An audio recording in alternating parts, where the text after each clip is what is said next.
السلام علیکم دوستو، ویلکم ٹو مائی چینل علی آتش ناولز آفیشیل۔ آئی ہوپ آپ سب لوگ ٹھیک ہوں گے۔ کافی دنوں کے بعد قسط پوسٹ کر رہا ہوں تو آپ لوگ رسپونس دینا۔ بس کام تھے کچھ اور اس وجہ سے ٹائم ہی نہیں ملا، پر اب جیسے ہی ٹائم ملا تو میں نے لکھ لی۔ کوشش بہت کی تھی میں نے کہ میں کر لوں، پر نہیں ہو سکا۔ تو اب چلتے ہیں آج کی قسط کی طرف۔ آواز نہ نکلے سسکیوں کی، از قلم علی آتش، قسط 210۔ موسیٰ کے ماتھے کو چومتا وہ ردھم کی جانب دیکھ کر مسکرایا تھا۔ ردھم کا دل سینے میں تیز تیز دھڑک رہا تھا۔ راغب جب سے اٹھا تھا وہ یہی سوچ رہی تھی کہ کیسے حمیرہ کو راستے سے ہٹایا جائے۔ وہ اس سب میں کسی چوتھے کو رازدار اب نہیں بنانا چاہتی تھی۔ راغب کو پتہ چل گیا نا کہ اس کے علاوہ پورا شہر جانتا ہے تو ردھم کو وہ کہیں خود اپنے ہاتھ سے دفنا کر آئے گا، یا کسی بلی کے بچے کی طرح کہیں دور چھوڑ آئے گا بوری میں بند کر کے۔ وہ حمیرہ کو بہت سے واسطے اور بہانے بہناپے کی یاد دلا کر راضی کر سکتی تھی، لیکن 4 لوگ نہیں۔ اس نے فیصلہ کر لیا تھا کہ 3 ہی جائیں گے۔ اس نے نمل کو کہا تھا کہ وہ ردھم کی طرف نہ آئے بلکہ نمل کی طرف آئے گی۔ راغب کو وہ بتائے گی کہ نمل آ گئی ہے، اس لیے وہ اس سے ملنے جا رہی ہے۔ راغب منع نہیں کرے گا اور وہ ڈرائیور کے ساتھ جانے کا کہہ دے گی، بس حمیرہ ساتھ نہ ہو۔ اب جب وہ راغب کو باہر تک چھوڑنے آئی تھی تو اس کے ماتھے پہ نمودار ہوتا ہلکا سا پسینہ اور اس کا اپنے لبوں کو تھپکنا راغب کی نگاہوں سے چھپ نہ سکا تھا۔ طبیعت کیسی ہے؟ دوائی کھا رہی ہو نا؟ اس نے راغب کو چیک کیا تھا، لیکن پھر بھی پوچھ لیا۔ ردھم تیزی سے مسکرائی، سر کو ہلایا، جان بوجھ کر موسیٰ کو چوما اور نارمل رہنے کی کوشش کرتے ہوئے بولی، ہاں جی، میں بالکل ٹھیک ہوں، مجھے کیا ہونا؟ اس نے ماتھے کو چھوا۔ میں آپ کو بتانا بھول گئی کہ نمل آ گئی ہے۔ وہ کل رات آئی تھی اور میں آج اس سے ملنے چلی جاؤں؟ اس نے ایک ہی سانس میں سب کہہ ڈالا۔ راغب کی نگاہیں اسے تول رہی تھیں۔ ردھم نے پہلو بدلا۔ ہاں کیوں نہیں، تم جاؤ، میں تمہیں کیوں روکوں گا؟ ردھم نے سر کو ہلایا، اس کے قریب ہوئی، لاڈ سے اس کے بازو کو تھام کر اس نے اپنے گال کو راغب کے مضبوط بازو پہ رگڑا۔ جانی، ردھم نے اتنی میٹھی آواز نکالی کہ راغب کو چکر سا آ گیا۔ اتنا میٹھا کبھی نہیں کھایا تھا۔ آج اس کی اوور ڈائٹ پکی تھی اور وہ رات تک لازمی الٹیاں کرتا پھرے گا۔ جی جگر، کیا ہوا؟ وہ ردھم سے بھی زیادہ پیار سے بولا۔ ردھم نے اتنی معصومیت سے راغب کو دیکھا کہ راغب نے فیصلہ کر لیا تھا کہ وہ انکار کسی بھی چیز کے لیے نہیں کرے گا۔ 2 معصوم چہرے جن سے راغب شدید محبت کرتا تھا، ان کو انکار کیسے کر سکتا تھا، جبکہ وہ ابھی نہیں جانتا تھا کہ نہ اس کی بیوی معصوم ہے اور نہ ہی اس کی اولاد۔ یہ دونوں اسے بعد میں بتائیں گے۔ میں نہ نمل کے پاس اکیلی چلی جاؤں یا آپ مجھے چھوڑ آئیں؟ راغب کی آنکھوں میں نہ سمجھی سی دکھائی دی۔ میں چھوڑ آؤں گا، اس میں کیا ہے؟ بتاؤ کب جانا ہے؟ ردھم ہلکی سی مسکرائی، انگلی اٹھا کر وہ راغب کے سیاہ کوٹ پہ پور کو پھیرتی بولی، حمیرہ کو نہیں لے کر جاؤں گی میں نمل کے گھر ہی جا رہی ہوں، وہاں اس کا کیا کام؟ راغب چونکا، مطلب؟ ردھم نے اسے ایسے دیکھا کہ اتنے آسان الفاظ بھی سمجھ نہیں آئے۔ بھائی میں کہہ رہی ہوں، اس نے ہاتھ اٹھا کر سمجھایا جیسے اس پہ جادو کر رہی ہو، اور ردھم کو بھی یہی لگا کہ جادو چل گیا، لیکن ایسا نہیں ہوا تھا۔ راغب نے اس کا ہاتھ تھاما، اسے اپنے سامنے کیا اور موسیٰ کو اپنی گود میں لیا۔ موسیٰ راغب کے کاندھے سے لگا ہی اپنے گال کو اس کی شیو سے رگڑنے لگا تھا اور اس کے کوٹ کے کالر کو اپنے تھوک سے گیلا کر رہا تھا، لیکن راغب اس سے بے نیاز تھا۔ وہ ویسے ہی آفس چلا جائے گا، اور اگر اس وقت کہیں اور سے گرد لگتی یا کوئی اور مسئلہ ہوتا تو وہ کپڑے بدلتا، لیکن یہ اس کا بیٹا تھا، اس کی تو جان تھی اس میں، تو اس کی جان بچتی ہے۔ نہیں تم اکیلی تو گھر سے باہر نہیں جاؤ گی، اور نمل کا گھر تو ویسے ہی بہت دور ہے۔ ردھم جھنجھلائی۔ کیوں؟ چاند پر ہے؟ راغب کے ماتھے پر بل پڑے۔ ہاں، چاند پر ہی ہے۔ ردھم نے اسے منت سے دیکھا۔ میں کھل کر سانس لینا چاہتی ہوں۔ راغب نے اس کا بازو پکڑا اور اس کا منہ لون کی طرف کر دیا۔ ابھی بھی تمہیں سانس کھل کر ہی آ رہا ہے۔ ہمیرا کوئی درخت نہیں ہے جو تمہارا آکسیجن چھین لے گی۔ ردھم نے اس سے بازو چھڑایا۔ میں اکیلی جاؤں گی۔ راغب نے بھویں اوپر کی۔ بحث کرنی ہے تو اندر چلتے ہیں، اور لڑنا ہے تو کمرے میں چلتے ہیں، پر میں تماشا نہیں چاہتا۔ ردھم نے افسوس سے دیکھا۔ میں تماشا کر رہی ہوں، میں بندری ہوں۔ راغب نے سر نفی میں ہلایا۔ نہیں، میں ڈگڈگی والا ہوں۔ ردھم نے سر ہلایا۔ چلو یہ تو اچھا ہے، وہ کچھ نہیں ہے۔ پھر ویسے ہی اس نے پوچھ لیا، ویسے وہ کون ہوتا ہے؟ راغب نے ہنسی دبائی۔ جس کے پاس بندری ہوتی ہے۔ ردھم کے تن بدن میں آگ لگ گئی۔ صدمے سے اس نے دونوں ہاتھ منہ پہ رکھ لیے۔ آپ نے مجھے بندر کی بچی کہا۔ راغب دہل کر رہ گیا۔ میں نے یہ کب کہا؟ ردھم، توبہ کرو، کیسی باتیں کر رہی ہو؟ راغب نے جھرجھری لی تھی۔ آپ نے مجھے بندری کہا تو یعنی؟ اس کا تعصب سے لہجہ مدھم پڑ گیا۔ میں مذاق کر رہا تھا۔ ردھم نے سر جھٹکا۔ میری بےعزتی کر کے؟ راغب نے کانوں کو ہاتھ لگایا۔ معاف کر دو، اب نہیں کہوں گا۔ ردھم نے سر ہلایا۔ یعنی میں چلی جاؤں پھر؟ راغب نے پھر سر ہلایا۔ یقیناً حمیرہ کے ساتھ۔ ردھم نے مٹھیاں بھینچ لیں۔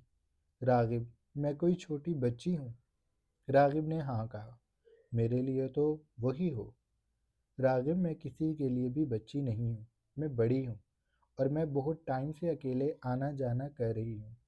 یہ کچھ دنوں سے، جب سے میں آپ کی زندگی میں آئی ہوں، تب سے آپ مجھے یہ بچوں والی ٹریٹمنٹ دے رہے ہیں، ورنہ میں سکوٹی پر اسی شہر میں پھرا کرتی تھی۔ راغب نے ناک سے مکھی اڑائی۔ ہاتھ ہلا کر اس نے ردھم کو بھویں سکیڑ کر دیکھا۔ وہ بہت پرانی باتیں ہیں۔ تب تم میری نہیں تھی، لیکن اب تم میری ہو، تو تم میری مرضی کے مطابق چلو گی۔ جتنی انمول چیز ہوتی ہے اسے اتنا ہی احتیاط سے استعمال کرنا ہوتا ہے۔ تو میں نہیں چاہتا کہ تم جو میرا سب کچھ ہو، ایسے ہی بلا وجہ سڑکوں پر پہلے کی طرح پھرو۔ تم راغب چوہان کی بیوی ہو۔ کوئی عام بات تھوڑی ہے۔ اس کی گردن اکڑ گئی تھی۔ ردھم نے اسے ناراضی بھری آنکھوں سے دیکھا۔ راغب، مان جائے نا، میں تیر کی طرح جاؤں گی اور تیر کی طرح واپس آ جاؤں گی۔ راغب نے سر ہلایا۔ میں بھی یہی چاہتا ہوں کہ تم تیر کی طرح جاؤ اور تیر کی طرح واپس آؤ، لیکن اس تیر کے ساتھ کمان ہونا لازمی ہے، کیونکہ بغیر کسی کمان کے تیر بھی نہیں چلتے۔ تو حمیرہ نامی کمان کو اپنے ساتھ لے کر جانا، اس نے دو ٹوک انداز میں کہا تھا۔ موسیٰ ویسے ہی راغب کے شانے سے لگا، اپنے ننھے بالوں سے، لبوں سے اس کے کالر کو گیلا کر رہا تھا۔ وہ اپنے ماں باپ سے بالکل بے نیاز تھا۔ اسے اپنی بھوک کی پریشانی تھی۔ کچھ دیر میں اس کا رونا شروع ہونے والا تھا۔ ردھم اس کی بات پہ جھنجھلا گئی۔ آپ بلا وجہ ضد کر رہے ہیں۔ میں نمل کے ہی گھر جا رہی ہوں، اس سے مل کر واپس آ جاؤں گی، اور ہو سکتا ہے ہم مارکیٹ چلے جائیں، بس اس سے زیادہ کہیں نہیں جائیں گے۔ اس نے یقین دلانے کی کوشش کی، لیکن راغب ماننے کو تیار نہیں تھا۔ ردھم نے اس کے سامنے ہاتھ جوڑ لیے۔ آپ کو اللہ کا واسطہ مان جائے، اتنی کیوں منتیں کروا رہے ہیں؟ راغب کا حیرانی سے منہ کھل گیا۔ اس کی یہ حرکت یقیناً راغب کو چونکا گئی تھی۔ اس نے موسیٰ کو احتیاط سے اپنے بازو پہ سیدھا کیا اور ردھم کو برہمی سے دیکھ کر بولا، ضد تم کر رہی ہو، میں صرف یہ چاہتا ہوں کہ تم سیف رہو۔ ردھم کے اندر طوفان برپا تھے۔ اگر راغب نہ مانا تو آج جو بابے سے اپائنٹمنٹ تھی وہ کینسل ہو جائے گی۔ اسے کسی بھی طرح راغب کو منانا تھا، اور ادھم کے یوں مسلسل منتیں کرنے پر راغب بھی ٹھٹک گیا تھا۔ اسی لیے اس نے بے حد سنجیدگی سے ردھم کی آنکھوں میں آنکھیں ڈال کر کہا، ردھم، مجھے نہیں لگتا کہ تم نمل کے پاس جا رہی ہو۔ مجھے سچ سچ بتاؤ، اتنی ضد تم پہلے کبھی نہیں کرتی تھی۔ ردھم کو لگا اس کے سر پر پورا آسمان گرا ہے۔ وہ پوری کی پوری ہل گئی، خود کو تیزی سے کمپوز کیا۔ اس کے چہرے کے تمام رنگ اڑ گئے تھے، انہیں تیزی سے بحال کرتی وہ راغب کے قریب ہوئی۔ میں نمل کے پاس ہی جا رہی ہوں، میں آپ کی اس سے بات کروا سکتی ہوں، میں سچ کہہ رہی ہوں۔ اس کا لہجہ اور ہمت اب جواب دینے لگی تھی۔ راغب چند پل خاموش رہا، پھر اس نے ردھم کو دیکھا جس کے چہرے پر ہارنے کے تاثر تھے اور شدید دکھ بھی، اور راغب ردھم کو دکھ میں مبتلا دیکھ نہیں پاتا تھا۔ اچھا ٹھیک ہے، چلی جاؤ، لیکن ڈرائیور تمہارے ساتھ ہوگا۔ اب یہ مت کہنا کہ تم ڈرائیور کو بھی نہیں لے کر جاؤ گی۔ ردھم کو پہلے تو اپنے کانوں پر یقین ہی نہ آیا، پھر اس نے راغب کا دوسرا بازو تھاما اور اس کے ہاتھ کو اپنے سر پر رکھ لیا۔ قسم کھائیں کہ کسی دوسرے گارڈ کو بھی میرے پیچھے نہیں بھیجیں گے۔ راغب نے اسے غصے سے دیکھا۔ میں تمہارے پیچھے گارڈ کیوں بھیجوں گا؟ جب کہہ دیا کہ چلی جاؤ تو چلی جانا، لیکن اپنا دھیان رکھنا۔ ردھم بے ساختہ راغب سے لپٹ گئی تھی، اس کے گال کو شدت سے چومتی وہ اس کی خوشبو کو اپنے اندر اتار رہی تھی۔ تبھی اس نے فلو میں کہہ دیا، ہاں تو اور کیا، آپ مجھے کیوں روک رہے تھے بھلا؟ عظمیٰ بھی تو اکیلی گئی تھی۔ راغب اس کی بات پہ چونکا، اس نے ردھم کے بازو کو پکڑا اور اسے اپنے سامنے کرتے ہوئے وہ ناسمجھی بھرے تاثرات سے اسے دیکھتے ہوئے بولا، عظمیٰ کا اس سب میں کیا ذکر ہے؟ ردھم نے بے نیازی سے شانہ اچکایا، وہ سمجھ ہی نہیں سکی تھی کہ اس نے کیا کہا ہے۔ مطلب کہ وہ بھی تو اکیلی گئی تھی، آپ نے اسے بھی جانے دیا تھا، تو مجھے بھی جانے دیں، میں اپنا دھیان رکھوں گی، وہ مست مگن سی بولی تھی۔ پر راغب کو اس کی بات بری لگی۔ اس کے چپ ہو جانے پر ردھم جو مسرور سی تھی تھوڑا ڈر گئی۔ کیا ہوا راغب؟ راغب کی آنکھوں میں اب جو غصہ تھا وہ ویسا غصہ تھا جو اسے سنجیدگی میں آیا کرتا تھا۔ تمہارا اور عظمیٰ کا کیا مقابلہ؟ تم اپنے ساتھ اس کی مثال کیوں دے رہی ہو؟ تمہارے دماغ سے ابھی وہ باتیں نہیں نکلی؟ میرا اور اس کا کوئی تعلق نہیں ہے، اور اب اگر میں نے دوبارہ تمہارے منہ سے اس طرح کی کوئی بھی بات سن لی تو میں بھول جاؤں گا کہ میں تم سے بہت محبت کرتا ہوں۔ میں تھپڑ ماروں گا تمہیں، اور میری انگلیوں کا یقین کرو نشان پڑ جاتا ہے، اور 2 دن تک نشان رہے گا، پھر مت رونا۔ وہ اتنی سنجیدگی سے بولا تھا کہ ردھم اس کا منہ ہی دیکھتی رہ گئی تھی۔ اس کے اندر اٹھتے طوفان مزید تیز ہو گئے تھے۔ خدا نخواستہ اگر آج وہ پکڑی گئی تو راغب ضرور اسے تھپڑ تو مارے گا، اور راغب کی بات سچ بھی ہوگی۔ اس کا ہاتھ دیکھنے سے ہی بڑا بھاری لگتا ہے۔ ردھم نے آنکھوں کو اوپر کرتے ہوئے فلیش بیک میں سوچا کہ اسے راغب نے تھپڑ مار دیا، اور اس کے منہ پر در حقیقت راغب کی انگلیوں کے نشان پڑ گئے۔ وہ کتنی بری لگ رہی ہے، اس کا منہ بھی کچھ ٹیڑھا ٹیڑھا سا دکھائی دے رہا تھا۔ ردھم نے بے ساختہ جھرجھری لی، پھر راغب کو تعصب سے دیکھتے ہوئے وہ اس کے سینے سے لپٹ گئی۔ موسیٰ کے گال کو چومتی وہ دوسری سائیڈ پر تھی۔ آپ نا میرے ساتھ یہ مار پیٹ والی باتیں مت کیا کریں، مجھے اچھا نہیں لگتا۔ راغب نے اسی غصے سے سر جھٹکا، تو مجھے مجبور کرتی ہو؟ تمہارا دماغ پتہ نہیں کیوں چھوٹی چھوٹی سی باتیں پکڑ لیتا ہے۔ میں تمہیں کیا لکھ کر دوں کہ میں تمہارا ہوں؟ میں نے تم سے شادی سے پہلے بہت جگہ منہ مارا تھا، لیکن اب مجھے ضرورت نہیں ہے، میں سوچ بھی نہیں سکتا ایسا۔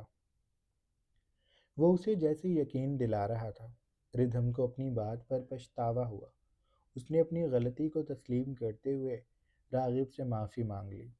اچھا، میں سوری کر رہی ہوں، آپ میرے ہی ہیں، میں جانتی ہوں، اور اب دوبارہ ایسی بات اپنی زبان پر نہیں لاؤں گی۔ راغب کا غصہ کم نہیں ہوا تھا، لیکن اس نے سر کو اسبات میں ہی لا دیا تھا۔ ردھم نے تبھی اس کے دونوں گالوں کو پکڑا اور انہیں کھینچتے ہوئے بولی، اب اسمائل کر کے دکھائیں مجھے، ایسے منہ بنا کر مت جائیں، ورنہ مجھے پورا دن اسی بات کا ملال رہے گا کہ میں نے آپ کو آفس بھی ناراض کر کے بھیجا ہے۔ راغب نے گہرا سانس لیا، مسکرایا اور ردھم کے ماتھے کو چوم کر بولا، اللہ تعالیٰ نے مجھے تمہاری صورت میں میرے صبر کا پھل دیا ہے، اور یہ بہت میٹھا ہے۔ مجھے تمہارے علاوہ کچھ بھی نہیں چاہیے۔ میں کسی کو آنکھ اٹھا کر بھی نہیں دیکھتا، اور دیکھ بھی لوں تو ہر چہرے میں تمہیں ڈھونڈتا ہوں، کوئی چھوٹی بچی ہو یا کوئی لڑکی۔ میں اگر انہیں دیکھتا بھی ہوں تو بس یہ نوٹس کرتا ہوں کہ میری ردھم بھی ایسی ہے، اس کی بھی یہی شرارتیں ہیں، وہ بھی ایسے ہی باتیں کرتی ہے، اس نے بھی ایسے ہی رنگ کا سوٹ پہنا ہوا ہے۔ کبھی کبھی میں تمہاری طرح کے کپڑے کسی کو پہنے دیکھ کر سڑک پر پھرتے دیکھ لوں تو میں مغالطے میں آ جاتا ہوں، کہیں وہ تم تو نہیں ہو۔ میں گاڑی روک لیتا ہوں اور سر جھٹکتا ہوں کہ تم تو گھر ہو، تم سمجھ ہی نہیں سکتے کہ میں تم سے کتنی محبت کرتا ہوں۔ ردھم ہلکا سا مسکرائی، اس کی مسکراہٹ میں اعتبار ہی اعتبار تھا۔ اس قدر خوبصورتی سے راغب نے اسے اپنے دل کی بات بتائی تھی، جو کہ وہ جانتی بھی تھی، لیکن راغب جب بھی اسے یوں اپنی محبت کا یقین دلاتا تھا، ردھم کو نئے سرے سے خوشی ہونے لگتی تھی۔ میں اب دوبارہ ایسی باتیں نہیں کروں گی، میں سچ کہہ رہی ہوں، آپ سے پکا وعدہ۔ میں جانتی ہوں آپ میرے ہی ہیں، اور میں آپ کو کسی کا ہونے بھی نہیں دوں گی۔ جب تک آپ کی زندگی میں ردھم ہے، تب تک آپ صرف ردھم کے ہیں، اور اگر آپ نے کسی اور کو دیکھا بھی یا ایسا سوچا بھی تو میں خود کو شوٹ کر لوں گی۔ راغب نے اپنا سر پیٹ لیا، پھر انگلیوں سے اس کے گال پہ ہلکا سا تھپڑ رسید کرتے ہوئے وہ بولا، تم اور تمہاری یہ بے وقوفی بھری باتیں۔ اچھا موسیٰ جانی کو لو، میں جا رہا ہوں، مجھے لیٹ ہو رہی ہے، اس نے کہہ کر موسیٰ کو ردھم کی گود میں دیا۔ ردھم نے اسے اپنے سینے سے بھینچ لیا۔ راغب نے موسیٰ کے سر پہ ہاتھ پھیرا، ردھم کے گال کو کھینچتا وہ جا کر گاڑی میں بیٹھ گیا تھا۔ گاڑی کو سٹارٹ کر کے وہ جب بنگلے کی حدود سے باہر نکل گیا تو ردھم نے یوں سانس بھرا جیسے اس کے سینے پر سے کوئی بھاری سیل ہٹ گئی ہو۔ چلو موسیٰ جانی، آج ہم آپ کے بھیا یا بہنا کا انتظام کرنے جائیں گے۔ آج ماما نیا بیبی لائیں گی، یا پھر نئے بیبی کا تعویذ۔ پھر موسیٰ جانی کا دوست آ جائے گا، پھر موسیٰ اس کے ساتھ کھیلا کرے گا، میرا بچہ۔ وہ اس کے گال کو چومتی اس کے سینے پہ ٹھوڑی سے دباؤ دیتی، جیسے اسے ہنسانے کی کوشش کر رہی تھی، لیکن موسیٰ جانی کو اس کی بات پر اچھا خاصا غصہ آ گیا تھا، اسی لیے وہ پورے زور لگا کر رویا اور ردھم کی پوری ہل گئی۔ وہ اسے تیزی سے لے کر اندر بھاگی تھی۔ اچھا اچھا، تمہیں بھوک لگ رہی ہے، میں ابھی تمہیں فیڈر دیتی ہوں، وہ کہہ کر اسے لاؤنج میں لے کر چلی گئی تھی، جہاں عظمیٰ موسیٰ کے رونے سے کچن سے باہر آ گئی تھی۔ وہ اس کی فیڈر نکال کر ردھم کی طرف آ رہی تھی، اور ردھم موسیٰ کو دھیرے دھیرے ہلا رہی تھی۔ راغب چوہان کے بنگلے پر صبح کی روشنی پھیلتی چاروں جانب اجالا کر رہی تھی، لیکن یہ اجالا اور یہ محبت ردھم کے لیے اندھیروں میں بدلے گی۔ اب دیکھتے ہیں کہ راغب اسے تھپڑ مارتا ہے اور کتنا زور کا مارتا ہے، کیا سچ میں اس کی انگلیوں کا نشان پڑے گا؟ یہ دیکھنے کے لیے ہمارے ساتھ بنے رہیں۔ نمل کو میسج ملتے ہی وہ اٹھ گئی تھی۔ شایان ابھی سو رہا تھا۔ وہ رات کو جس وقت آیا تھا نمل گہری نیند میں تھی۔ وہ فریش ہونے جاتے جاتے رک گیا۔ اسے اچھا نہیں لگا کہ نمل اس کے آنے سے پہلے سو گئی۔ نمل ایسا کیسے کر سکتی تھی؟ اس کا انتظار تو کرنا چاہیے نا۔ وہ فریش ہونے کے بجائے نمل کی طرف آیا، گھٹنوں سے بیڈ پر چڑھتا وہ جوتے فرش پہ پھینک کر نمل کے اوپر دھیرے سے آ گیا تھا۔ اس نے نمل کی گردن میں چہرہ چھپایا۔ پہلے وہ وہاں اپنی سانسوں کی تپش دیتا رہا، پھر اس نے نمل کی گردن پر لب رکھے۔ نمل کے وجود میں ہلکی سی لرزش آئی تھی اور شایان شرارت سے مسکرایا تھا۔ اس نے اب کی بار جھک کر ردھم کی گردن پر نمل کی گردن پر دانتوں کا دباؤ دیا تو نمل کانپ گئی۔ اس نے ایک جھٹکے سے آنکھیں کھولی اور نیند سے بھری آنکھوں سے وہ شایان کو ایک لمحہ پہچان نہ سکی تھی۔ وہ بے ساختہ گلا پھاڑ کر چیختی کہ شایان نے اس کے لبوں کو اپنے لبوں میں ایسے الجھایا کہ نمل کا سانس شایان میں منتقل ہونے لگا۔ شایان کا سکون بن گیا۔ شایان کے دانتوں کے نمل کا نچلا ہونٹ دبا تھا اور وہ بیڈ پہ ایسی مچھلی بن گئی جو ابھی پانی سے باہر گری ہو۔ نمل تڑپ گئی۔ میرے آنے سے پہلے سو گئی۔ میں اب غصے میں ہوں۔ وہ ایک پل کو رکا اور پھر ضدی بچے کی طرح اس کے لبوں پر شدید ہونے لگا۔ نمل کی جان اگر لبوں پہ آ جاتی تو وہ شاید اسے بھی خود میں سمیٹ لیتا، لیکن نمل لرزتی رہی۔ شایان، وہ بولنا چاہتی تھی۔ شایان نے اس کی گردن کو تھامے اس کی آنکھوں میں آنکھیں اٹھا کر دیکھا۔ وہ ویسے ہی اس کو بے حال بھی کر رہا تھا۔ اس کی آنکھوں میں صاف لکھا تھا کہ وہ نہیں رکے گا۔ نمل بدقت بول سکی تھی۔ خود کو شایان سے مشکل سے دور کرتی وہ ہانپتی ہوئی بولی، دھیان رکھوں گی اب سے۔ وہ کہہ کر اسی میں سمٹنے لگی تو شایان کو اس پر ترس آیا تھا۔ اس نے اپنے وجود کو ڈھیلا چھوڑ دیا۔ وہ اس کے اوپر لیٹتا چلا گیا۔ اس کی مردانہ خوشبو کمرے میں بکھر گئی تھی۔ مجھے غصہ آتا ہے، اب نہیں کرنا ایسے، وہ شریر لہجے سے بولا۔ نمل کی دھڑکنیں تیزی سے بھاگ رہی تھی۔ اس کا دم ابھی تک بحال نہیں ہوا تھا۔ شایان نے تو اسے پورے کا پورا ہلا کر رکھ دیا تھا۔ پھر وہ فریش ہونے گیا تھا۔ آنکھوں سے نمل کو شرارت بھرا تاثر دیتا ہوا اس کی اڑتی رنگت سے محظوظ ہوتا نہانے چلا گیا تھا۔ اس کے جانے کے بعد نمل نے سینے پہ ہاتھ رکھ کر گہرے گہرے سانس بھرے تھے۔ شایان کی انہی حرکتوں سے اسے خوف آتا تھا، اور یہ تو شروعات تھی۔ بقول شایان کے وہ بہت کچھ جانتا ہے، یعنی نمل کو وہ اسپتال پہنچا کر ہٹے گا۔ نمل نے جھرجھری لی تھی۔ کھانا شایان نے باہر سے ہی آرڈر کر لیا تھا۔ کھانے کے بعد وہ اسے خود میں بھینچ کر اس کے وجود کے اور نزدیک ہونے لگا تو نمل نے اسے ترہم سے دیکھا۔ میں تھکی ہوئی ہوں۔ شایان نے اسے آنکھیں دکھائی۔ میں ماروں گا بھی۔ نمل کی آنکھوں میں آنسو بھر گئے۔ سچ کہہ رہی ہوں، درد ہو رہا ہے مجھے۔ تھوڑا نارمل ہونے دے، آرام آرام سے عادت ہوگی۔ ابھی ایک دم اتنی شدتیں برداشت نہیں ہوتی۔ آپ بہت روڈ ہو جاتے ہیں۔ شایان نے آنکھیں پھیلا کر اسے دیکھا۔ میں بہت نرمی سے پیش آتا ہوں۔ ابھی تک میں 1% بھی شدید نہیں ہوا، اور تم کہہ رہی ہو میں روڈ ہو جاتا ہوں؟ اتنا تو کمفرٹیبل کرتا ہوں تمہیں۔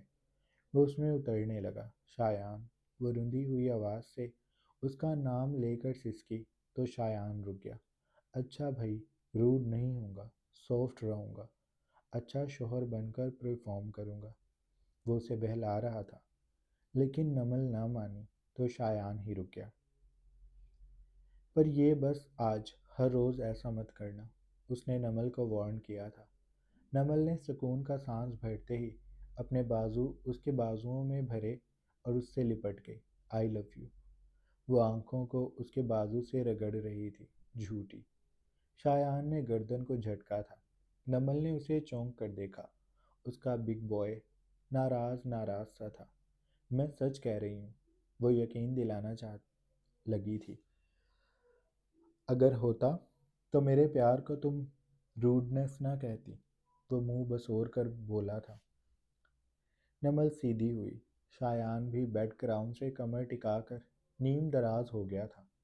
میں بس یہ کہہ رہی تھی کہ شایان نے تیزی سے اس کی بات کاٹی کہ میں تمہارے قریب نہ ہوں۔ نمل نے نفی میں سر ہلایا۔ نہیں، میں یہ کہہ رہی تھی کہ شایان نے پھر اس کی بات کاٹی۔ کہ میں تم سے پیار نہ کروں؟ نمل جھنجھلائی۔ نہیں بھائی، میں کہہ رہی تھی۔ شایان نے سر ہلاتے پھر وہی کیا۔ اس کی بات کو کاٹتا وہ اپنی بات جوڑ چکا تھا کہ میں تمہیں درد دیتا ہوں، تمہارا خیال نہیں رکھتا، بس خود پرسکون ہونا چاہتا ہوں۔ نمل تل ملا گئی۔ اس کی اتنی سی بات کو کتنا زیادہ پکڑ چکا تھا یہ لڑکا۔ میں نے یہ کب کہا؟ آپ مجھے بولنے کا موقع دیں گے تبھی تو میں اپنی بات کہہ سکوں گی، پر آپ میری بات کاٹ کر خود اپنی باتوں کو بلا وجہ جوڑ رہے ہیں۔ میں نے بس یہ کہا ہے کہ مجھے اس سب کی ابھی عادت نہیں ہے، عادت ہو جائے گی تو پھر میں آپ کو نہیں روکوں گی۔ آخری جملہ کہتے اس کے گال سرخ پڑ گئے تھے۔ شایان نے نگاہوں کو ترچھا کر کے اسے برہمی سے دیکھا تھا۔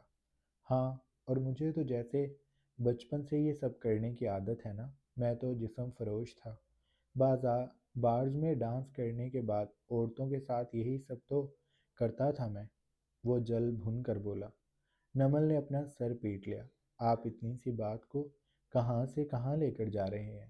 شایان اس کی بات پر تیزی سے پلٹا، اس کے شانوں کو جکڑتا، وہ جھٹکے سے اسے اپنے قریب کرتا، اس کی کھلی زلفوں کو اس کے چہرے پر بکھیرتا، اس کی آنکھوں میں اپنی شہد رنگ آنکھیں گاڑتے ہوئے بولا، اور تم میرے چھوٹے وجود کو وہاں نہیں جانے دیتے جہاں یہ جانے کے لیے بے تاب رہتا ہے۔ اس کی اس قدر بے باک بات پر نمل کا دماغ بھگ سے اڑ گیا۔ وہ لاجواب ہو گئی تھی۔ اس کے پاس اب کہنے کے لیے کچھ بھی نہیں بچا تھا، اسی لیے اس نے سوچا سو جانے میں ہی عافیت جانی، اور وہ شایان میں سمٹتی اس کی باقی کی باتوں کو نظر انداز کرتی آنکھیں موند چکی تھی، اور شایان اسے بات تک چھیڑتا رہا تھا۔ اور اب جب صبح ہوئی اور نمل فریش ہو کر باہر نکلی تو شایان اٹھا ہوا تھا۔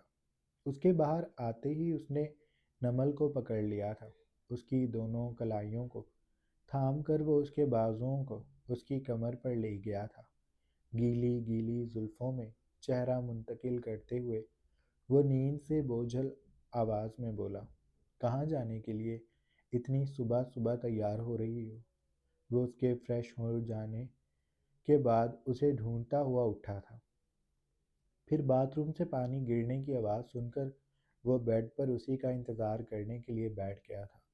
نمل نے اس کے کمبل سے نکلتے پرتپش وجود کو اپنے بے حد قریب محسوس کرتے ہوئے بوجھل سا سانس لیا اور بولی، وہ آج ردھم آ رہی ہے، اس نے کہیں جانا تھا تو میں اس کے ساتھ جاؤں گی، وہ کچھ دیر میں آ جائے گی تو میں جلدی سے تیار ہو جاؤں۔ اس کا اشارہ صاف تھا کہ شایان اسے خود دور ہو جائے۔ شایان کا ناک غصے سے پھول گیا، یعنی ایک بار پھر یہ لڑکی اسے دن میں کتنی بار منع کرے گی؟ اس کی بات پر نمل فوراً بولی، میں نے ایک بار رات کو منع کیا تھا اور اب دن میں منع کر رہی ہوں، یعنی ایک دن میں نے ایک ہی بار منع کیا ہے، میری مجبوری کو سمجھے نا۔ وہ منت کرنے لگی۔ شایان نے سر جھٹکا، اس کی دونوں کلائیاں چھوڑ دیں، سر کو جھٹکتا وہ جوتے پہننے لگا تھا۔ تم کچھ مت سمجھنا، سب کچھ میں ہی سمجھتا رہوں، صبح اٹھتے ہی میرا موڈ خراب کر دیتی ہو، رات کو سونے سے پہلے موڈ خراب کرتی ہو، تمہیں لگتا ہے بہت مزہ آتا ہے مجھے تنگ کرنے میں۔ اس کی بات پر نمل کی آنکھیں حیرانی سے پھیل گئیں۔ تنگ وہ کرتی ہے یا شایان؟ لیکن ابھی وہ شایان سے پیار سے بات کرے گی، کیونکہ اسے ردھم کے پاس ساتھ جانا تھا۔ اگر اس نے اس وقت شایان سے پنگا لیا تو شایان اسے کہیں جانے لائق نہیں چھوڑے گا، اور وہ نہیں چاہتی کہ ردھم جب آئے تو اسے کسی طرح کا نشان اس کے جسم پر ملے۔ پہلے ہی اس نے ایسا سوٹ ڈھونڈ کر پہنا تھا جو گردن تک کا تھا، اور بازو بھی اچھی طرح کلائیوں تک کے تھے، یعنی وہ بالکل سیف تھی۔ پر ردھم تو ردھم ہے، وہ کچھ بھی کہیں سے بھی ڈھونڈ نکالے گی۔ شایان، میں اس بات پر آ کر آپ سے لڑوں گی، ابھی پلیز مجھے تیار ہونے دیں، اور یہ منہ مت پھلایا کریں چھوٹے بچوں کی طرح۔ شایان نے اس کی بات کا جواب نہیں دیا، بس جواب میں سر جھٹکا اور باتھ روم میں چلا گیا۔ باتھ روم کا دروازہ اس نے غصے سے دھڑام سے بند کیا، جس نے نمل کو ہلا کر رکھ دیا تھا۔ نمل نے مٹھیاں بھینچیں۔ وہ کیا کرے اس کا؟ تھوڑی تھوڑی دیر بعد ناراض ہو جاتا ہے۔ وہ سوچ کر آئینے کے سامنے کھڑی ہو گئی تھی۔ اس نے سب کچھ ذہن سے جھٹکا اور پھر بالوں کو ڈرائر سے سکھانے لگی۔ وہ جلدی جلدی تیار ہو رہی تھی کیونکہ ردھم کچھ ہی دیر میں پہنچنے والی تھی۔ جاری ہے۔ سو جناب، یہ تھی ہماری آج کی ایپیسوڈ۔ آئی ہوپ آپ لوگوں کو اچھی لگی ہوگی۔ اگر آپ کو قسط اچھی لگی ہے تو آپ لوگ چینل کو لازمی سبسکرائب کر لیں، بیل آئیکن کے بٹن کو بھی پریس کر لیں اور اچھے اچھے کومنٹس کریں تاکہ کل بھی قسط آئے۔ اپنا ڈھیر سارا خیال رکھیے گا۔ اللہ حافظ۔